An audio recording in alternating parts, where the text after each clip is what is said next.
करी पत्ता की जो सूखी टहनियाँ हैं वो फिर से नए पत्तों से भर जाएँगी, लेकिन ज़रूरी है आप इसके ऊपर फटाफट से कुछ काम कर लीजिए। जैसे ही ये सारे काम आप करोगे, आप देखोगे कि आपका जो करी पत्ता फिर से नए पत्तों से, नई टहनियों से भर जाएगा। तो फ्रेंड्स, सर्दियों में जो हमारा करी पत्ता का पौधा है वो डोरमेंट में रहता है। इसके जो पत्ते हैं वो सूख जाते हैं। ज़्यादातर पत्ते सूख करके झड़ जाते हैं या फिर पीले पड़ जाते हैं या फिर पत्ते खराब हो जाते हैं। उनके ऊपर काफ़ी सारे कीड़े वगैरह लग जाते हैं और जो करी पत्ता है वो नए पत्ते निकालना बंद कर देता है। ये सर्दियों की स्थिति होती है, लेकिन जैसे ही फरवरी का महीना आता है तो ये फिर से ग्रोथ पकड़ लेता है। ये वाला जो पौधा मैंने आपको पहले दिखाया, इसके ऊपर मैं काम कर चुकी हूँ जिसमें नई ग्रोथ आनी शुरू हो गई है। ये मेरा पिछले सीजन के पत्ते हैं, यानी इस पर अभी मैंने काम नहीं किया है। ये मेरा दूसरा पौधा है जिसके ऊपर मैं आपको काम करके दिखाने वाली हूँ। तो बाहर से आप देख सकते हैं कि जो मेरा पौधा है वो काफ़ी हेल्दी दिखाई दे रहा है। इसके जो पत्ते हैं वो हरे भरे हैं, लेकिन जैसे ही आप करी पत्ता के पत्तों को पलट करके देखोगे तो इसके ऊपर काफ़ी सारे कीड़े वगैरह लगे रहते हैं। करी पत्ता का इस्तेमाल हम खाने के लिए करते हैं, तो इसीलिए हमेशा हमको फ्रेश पत्तों का ही इस्तेमाल अपने किचन के लिए करना चाहिए, खाने के लिए करना चाहिए। जो पत्ते के ऊपर कीड़े लगे होते हैं, अगर आप उनका इस्तेमाल करोगे तो हमें नुकसान कर सकता है, आपको नुकसान करेगा। तो इसीलिए कभी भी कड़ी पत्ता के उन पत्तों का इस्तेमाल आप ना करें जिनके ऊपर कीड़े या फिर फंगस लगे हुए हैं। फ्रेंड्स, अगर आप अपने पौधे के जो पुराने पत्ते हैं उनको हटा करके नई ग्रोथ लेना चाहते हैं, तब भी ये वीडियो आपके लिए काफ़ी यूज़फुल है।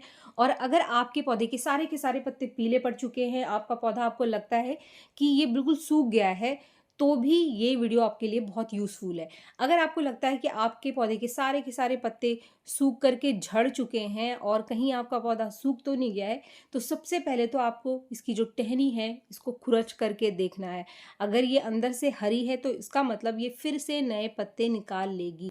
ये जो पौधा था इसकी स्थिति बहुत ज़्यादा खराब थी, तो इसीलिए इस पर मैंने पहले ही काम कर लिया है और आप देख सकते हैं कि इसने नए पत्ते भी निकालने शुरू कर दिए हैं। बहुत ही सुंदर नई ग्रोथ आनी इसके ऊपर स्टार्ट हो गई है। आपका पौधा भी ऐसे ही ग्रोथ करेगा।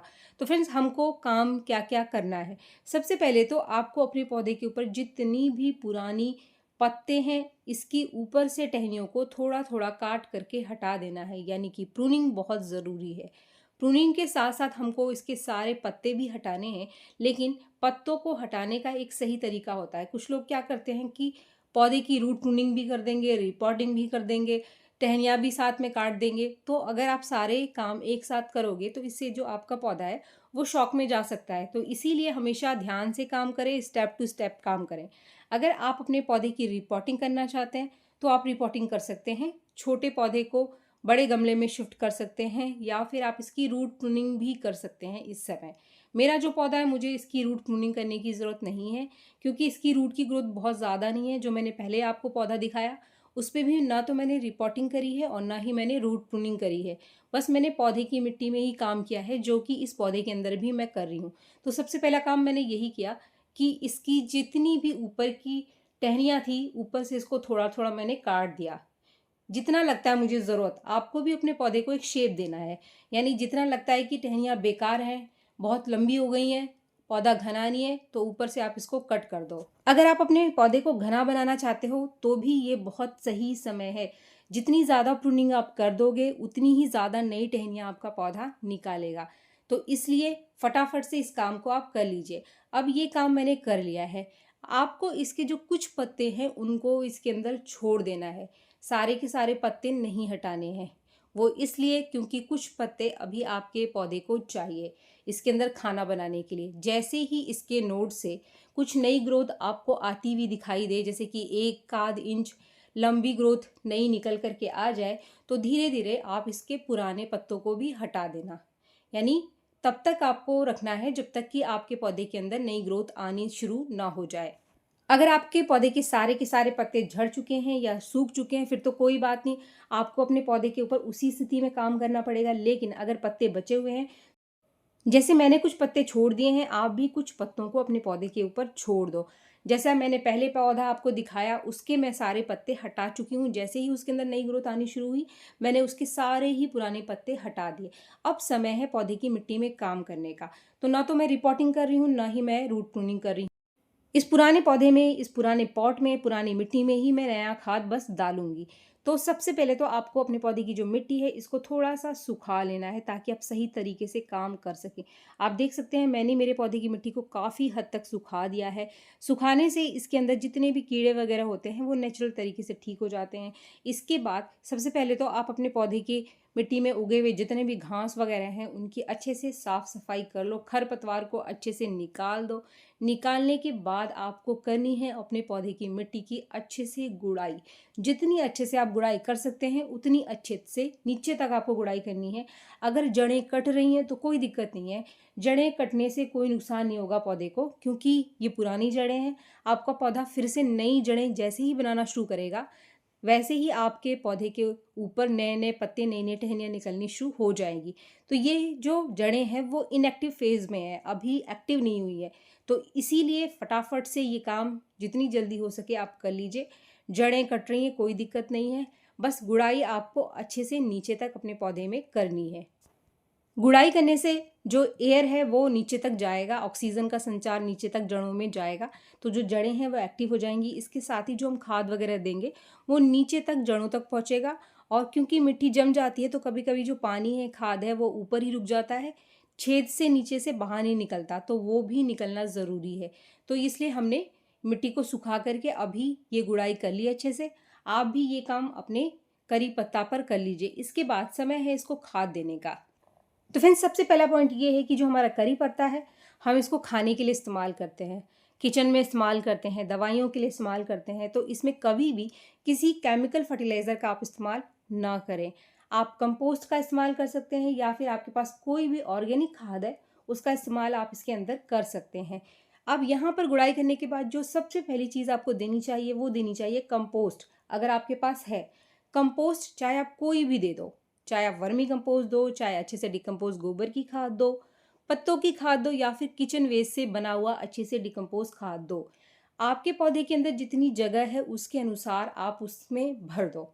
यानी जो मेरा पौधा आपको दिखाई दे रहा है इसमें तकरीबन 1.5 किलो के आसपास कंपोस्ट आसानी से आ जाएगा। तो सबसे पहला ऑप्शन कंपोस्ट का होता है। कंपोस्ट के साथ अगर आपके पास नीम खली का पाउडर है तो 2-4 चम्मच नीम खली का पाउडर मिला करके आप इसके अंदर दे दो।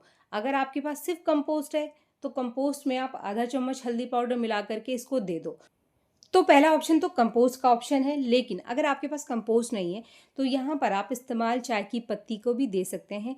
इस्तेमाल चाय की पत्ती यानी जो चाय की पत्ती चाय की छन्नी में बच जाती है उसको अच्छे से धो करके सुखा करके तकरीबन एक आध मुट्ठी आप चाय की पत्ती आधा चम्मच हल्दी पाउडर के साथ यहाँ पर दे सकते हैं।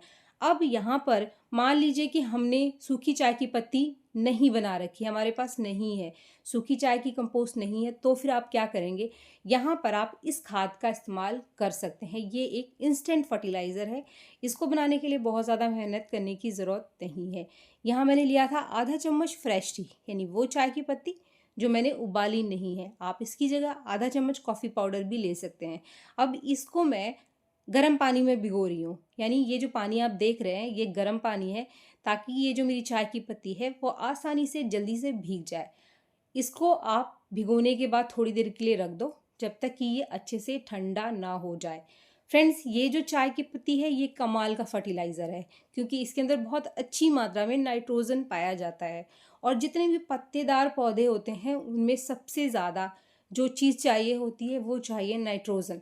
बस नाइट्रोजन अच्छी मात्रा में मिल जाए तो जितने भी पत्तेदार पौधे होते हैं वो अच्छी मात्रा में ग्रोथ करते हैं, अच्छी मात्रा में नए नए पत्ते, फ्रेश पत्ते निकालते हैं। तो ये हमारा जो खाद है वो लगभग तैयार हो गया है, यानी ये ठंडा हो गया है पानी।